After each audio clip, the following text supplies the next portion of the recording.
going on, guys? So today I thought I'd do a real quick video explaining how I got a first without taking any notes at uni. So it's actually quite simple in terms of the way I did it was that a lot of courses in the UK have this thing called Blackboard. Okay, so Blackboard is basically where all your lectures from the past year or couple of years or whatever will all be uploaded online so that you can check them out at a later date. Now, this video applies more to some than others. Some people, their courses are very exam heavy, medical students, law students, things like that.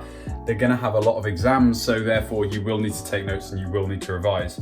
But for a large proportion of the courses in the UK, a lot of it's just coursework based, and we're talking about multiple assignments as opposed to exams with a dissertation at the end, and that's how you mark. So if your course is like that, and there's a good chance it is, then I'm going to propose to you that you don't actually need to take any notes at all throughout university. Maybe some basic ones like this work is in for next week or something like that.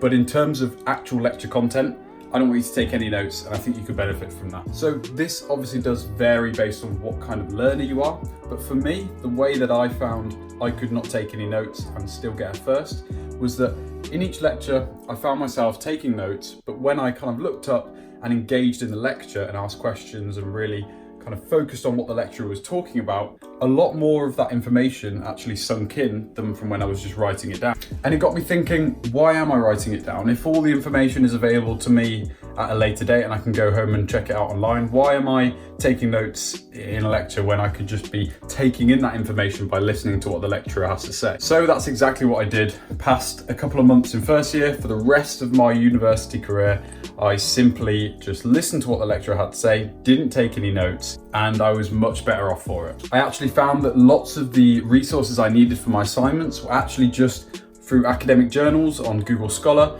and also if I needed the odd little fact or something that had been said in a lecture, I just double checked it on Blackboard. So as I said, guys, it's all about what kind of learner you are and what kind of course you're doing, but I really think that a lot of you might benefit from actually engaging in the lectures and really getting that information sunk in, and then using Blackboard at a later date to maybe help you out if you need the odd fact. That being said, guys, don't not take a pen and paper into the lecture theatre just in case you do need to write something simple down like, my assignment's due in for next month on this date, but perhaps just change your perspective a little bit. In sixth form and GCSE level, you might have been relying heavily on notes and revising because that's all exam based. But when you come to university, really take a look at how you're going to be assessed. And if it's not through exams, there's not a lot of point in taking notes unless you're that kind of learner.